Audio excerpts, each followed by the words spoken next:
اگر ہم قرآن پاک پڑھتے ہیں تو قرآن پاک پڑھتے ہوئے ہم سب نے ایک چیز ایکسپیرینس کی ہوگی کہ ذہن ہمارا بھٹکنے لگتا ہے، مختلف خیالات آنے لگتے ہیں.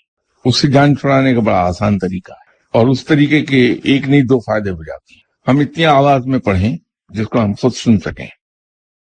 جب ہم اس کو اتنی آواز سے پڑھیں گے جو ہماری ذات تک پہنچ جائے، تو اگر ہم اپنے الفاظ کو خود سنیں بڑے غور سے، تو دو چار بار ہی آپ کریں گے تو آپ کو اندازہ یہ ہوگا کہ آپ کو یہ نہیں پتا چل رہا کہ آپ کے دروازے پہ کوئی نوک کر رہا ہے.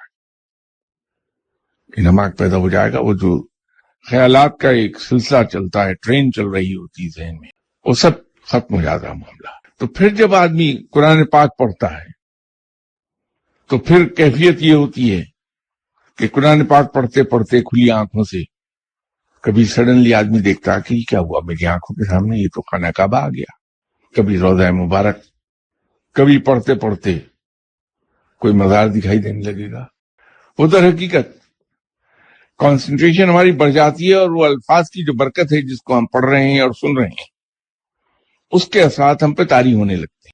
تو یہ کانسنٹریشن بجائے ایکسرسائز میں آدمی چلا جائے، یوگا کی ایکسرسائز کرے، اس کے بعد حبس دم کی ایکسرسائز شروع کر دے، سیدھا سیدھا معاملہ رکھیے. کیونکہ جیسے میں پہلے بھی عرض کرتا رہتا ہوں کہ عبادت وہ افضل ہے جس میں انسان اپنے دنیاوی فرائض بھول کر صرف عبادت ہی میں نہ کھو جائے، کہ ہم اپنے دنیاوی فرائض چھوڑ دیں، ترک دنیا کر دیں، کسی غار میں جا بیٹھیں، جنگل میں بیٹھ جائیں، یا رزق کمانے کی مصروفیت سے جان چھڑا کے بہت رائٹ آن ڈاٹ نماز پڑھنا شروع کر دیں، اور اس کے بعد قرآن پڑھتے رہیں سارا دن، اور بیوی بچوں کو پالنے کی ذمہ داری اپنے رشتہ داروں پر ڈال دیں یا پڑوسیوں پہ ڈال دیں.